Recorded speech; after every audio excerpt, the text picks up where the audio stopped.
Good morning, everyone. Hi, hello. My name is EJ, and I am back again with another narrated art time-lapse video for us to take a look at and hopefully learn a thing or two from.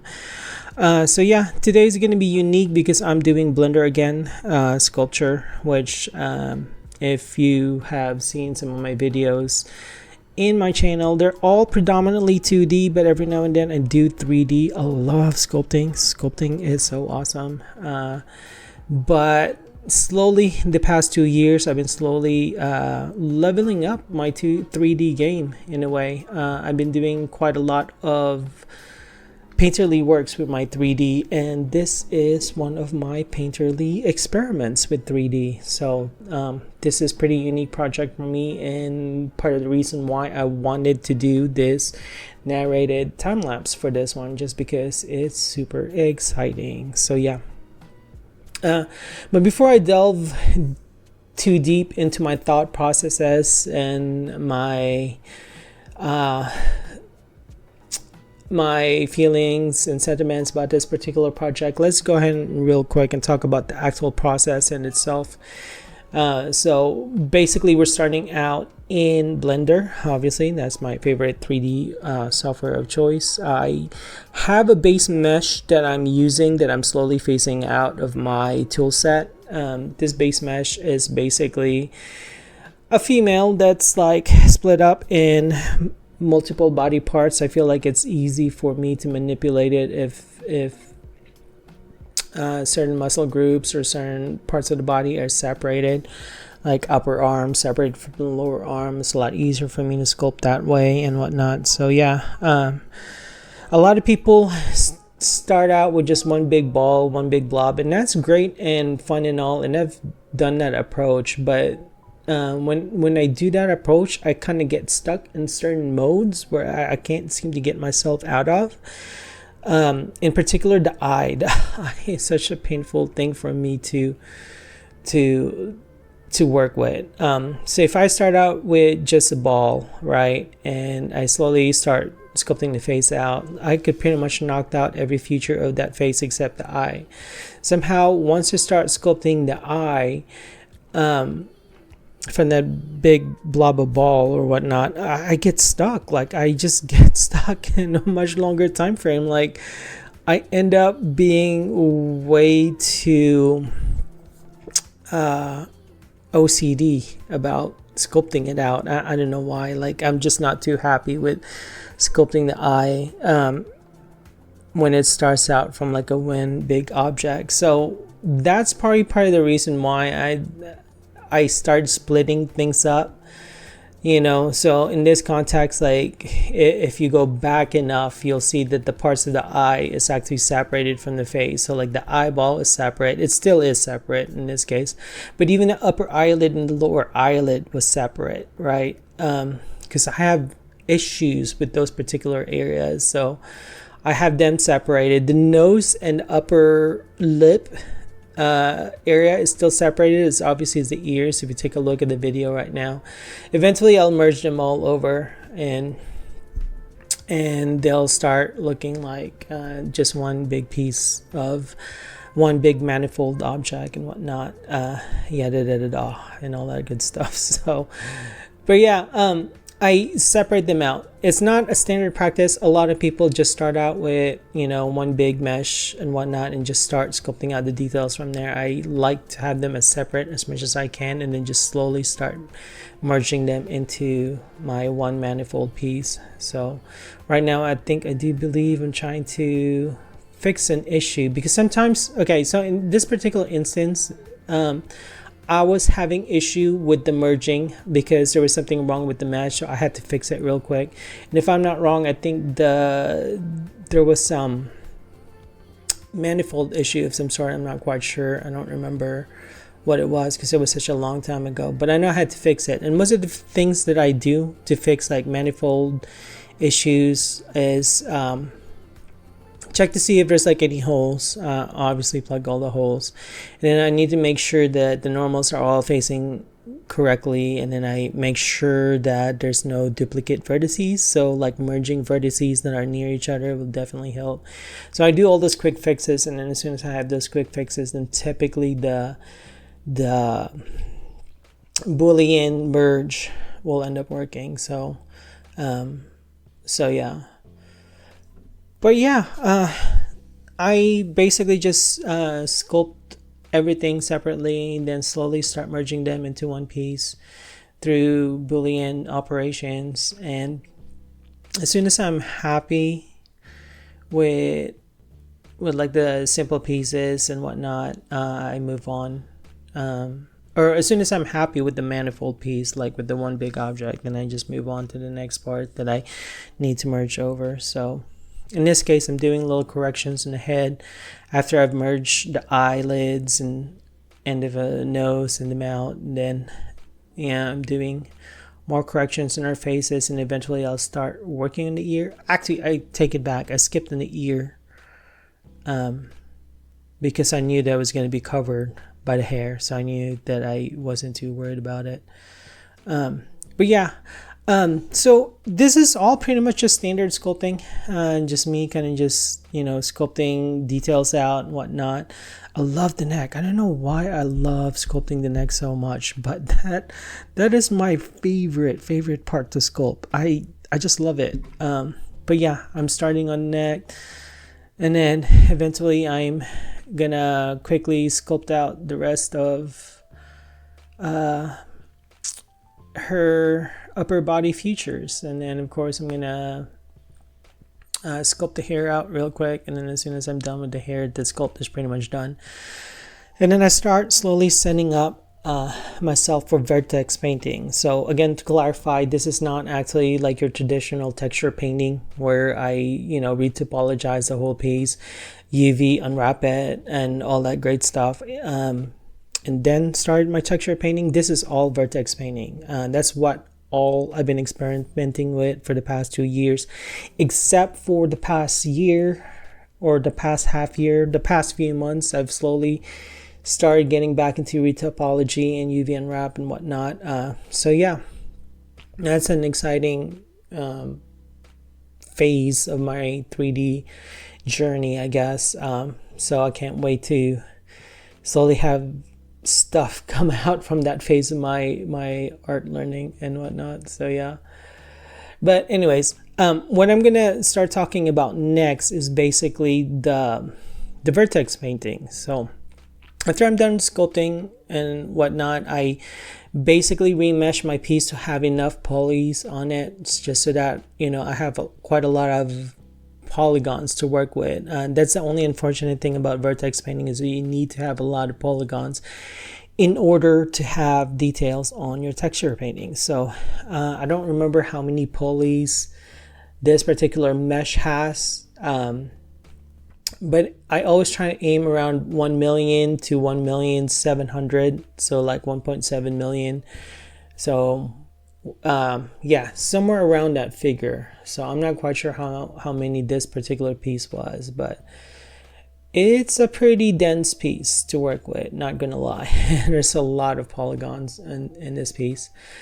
But what really got me started on this particular project is messing around with the Vertex brushes, because I realized that you could edit the textures that you use on it. And so I decided that I wanted to mess around with the look and feel of the brush. And basically I set up the brush to make it look like it has like the bristle strokes. You could set up your brush to kind of give it texture in a way, to make it look like it's natural brush strokes. Oh, there it is. There's about 1 million on this particular piece.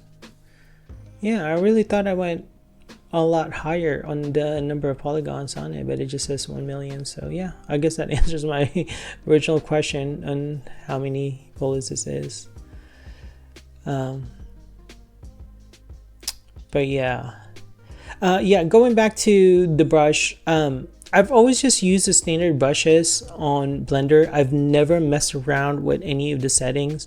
For this particular one, I really wanted to mess around with like the texture of it, specifically the mask, because you could apply like a mask on it to make it look like it has a texture on it. And so that's how this particular piece pretty much started out, was just me experimenting with that brush, which I don't think it was recorded or shown in the very first part, but I do remember before I started with any of this project that I was experimenting with that particular brush and how it looked like and yada yada, so whatnot. But yeah, as soon as I had that brush set up, then I knew that I wanted like a canvas to experiment with that, and I basically ended up choosing this sculpt to experiment on. So yeah, this was like just an experiment, something for me to do just because I really just wanted to try out that brush. So yeah, and this is so much fun for me to take a look back right now, because I did a quick preview of the video before doing this commentary, right? And I've seen this part, but like looking at it now without trying to speed up the video even more, it's so cool. I started with one plain color, right? And in order to kind of get a rough idea of where things are, I color dodged the part where the light was going to be hitting her. So in this case, the light is going to be coming from top right or top left for her if she's looking at the light, right?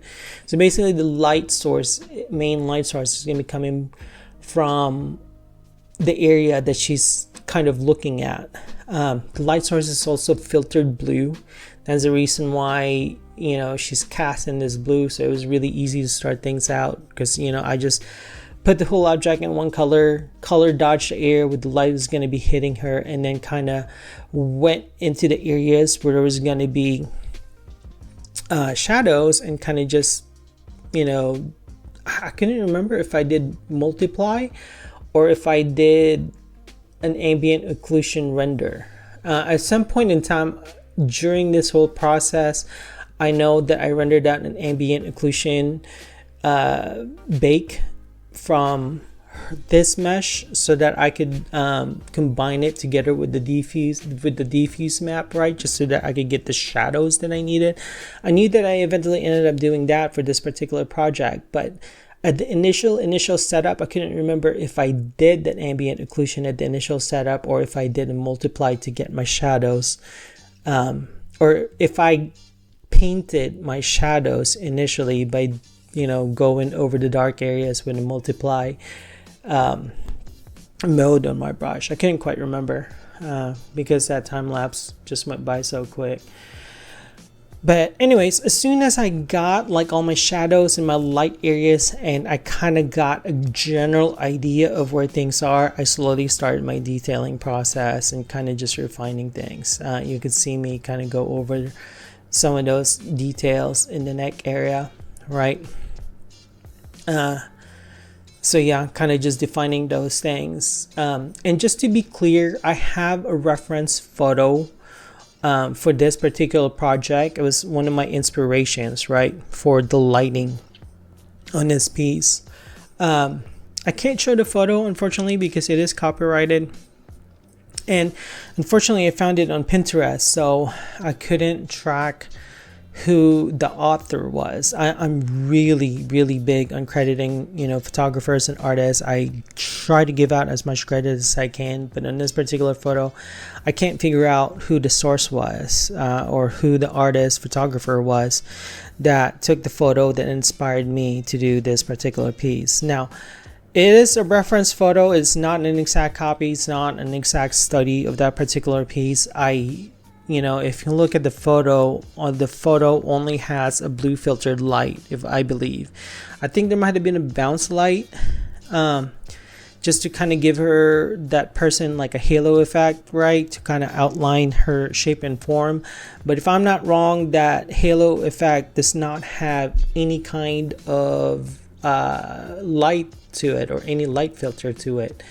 So yeah, unlike mine, where, you know, my rim lights have pink and orange to it. I think the original photo was just plain white rim light of some sort. Well, mine has orange and pink. And then, of course, a blue filtered light as the main source of light. So, yeah. But, yeah. But anyways, we're going to go ahead and just watch the process for now. I'm going to take a break from talking because I like taking breaks. What can I say?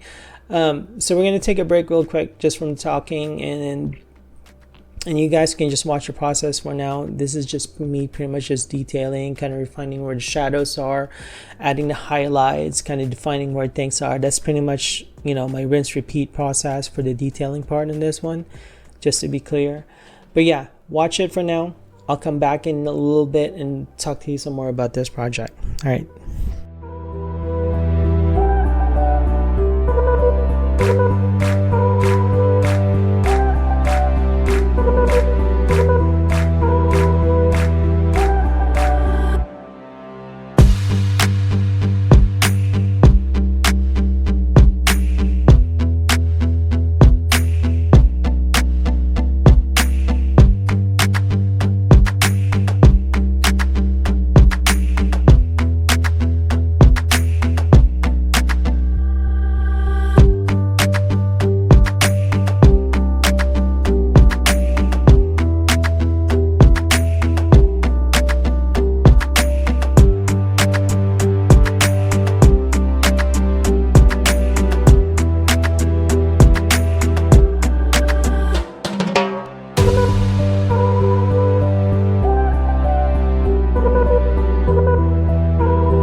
Okay, I'm gonna go ahead and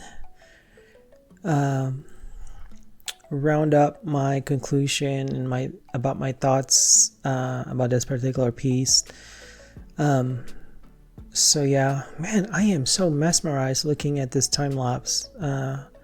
This was really fun. When I was in the middle of doing all this, I just absolutely love this. The detailing part, like the last 1/3 of the painting process, is my favorite part of the painting process, because that's the part where all thinking is pretty much off, and at this point I'm pretty much going on automatic mode. I have put down the base of my painting. I kind of know where the shadows are, I know where the lights are. I obviously have form very easily. I have form just because I have 3D, but if this was like a 2D painting, that was one of the things you need to worry about, is the shape and form of your subject that you're painting. I didn't have to worry so much about form because it's 3D already, so that's already been set for me, right? But yeah, the last 1/3 of the painting process is the most fun process. Real quick, I'm gonna talk real quick about this particular part of my process. So I have a photo reference that had great lighting information, right? It helped me figure out where all the lights are and whatnot, and it was an awesome reference. But in the end, I knew that I needed better lighting. So this is what this is. Not only did I need better lighting, but I also needed like an environment for this particular object to be in. And so I decided to build an environment and then put all the lights in that kind of reflects the lights that I wanted in the piece. So again, the original photo only had like a blue filtered light and maybe like a regular rim light. In this particular render, I set up my orange rim light, my pink rim light, and then of course my main light, my main blue filtered light. So set it up to get a good render out of it, so that I could use that for an extra reference for lighting information and whatnot. And I also got an environment to go along with the render. So yeah, I eventually ended up painting the cylinder as well. It's all Vertex painting. I was debating if I was going to do texture painting or Vertex painting, but in the end I ended up doing Vertex painting on the cylinder, which quite frankly was a waste. This one I should have done regular good old-fashioned texture painting on the cylinder. In my future projects, I'm going to do it that way, where everything's just pretty much texture painting. I am going to slowly phase out Vertex painting. Vertex painting is so much fun, and I love experimenting with it some more, but unfortunately it is very, very limiting compared to good old-fashioned texture painting. So in the projects that I started working on after this particular project, everything slowly started migrating towards your good old-fashioned texture painting instead of Vertex painting. But yeah, I do love Vertex painting though. It is fun. So, and I seriously thought that I didn't record the painting of the cylinder, but it looks like I actually recorded it. So this is me kind of just texture painting the cylinder, kind of get the environment that you saw on, and then eventually I'm gonna end up finishing my detailing on her. And I just love this part, man. The part where I'm just like detailing everything out, it's so much fun. This part right here, when I finally went back to her to finish her neck, it's fun. So yeah, I've been practicing 3D for some time, right? And at first I wanted to go photorealistic and whatnot, but I realized I am way too much of a painter to be realistic. Like I love painting, right? And that's the reason why the majority of my portfolio are all 2D paintings, because it's my strongest skill set versus 3D. It is one that I have developed over the years. So But the one thing I love about painting on 3D objects is the fact that it's such a bigger canvas, you know. There's a lot more to work with. So yeah. But yeah, this was a fun experiment for me. I absolutely love doing this. I'm gonna be trying to develop this some more and refining my process in the future. But yeah, for this particular one, it was an absolute blast working with it. So, but yeah, this is the end of my project. Thank you guys for watching my video. I hope you guys learned a thing or two from it. I will see you guys in the next video. Good night.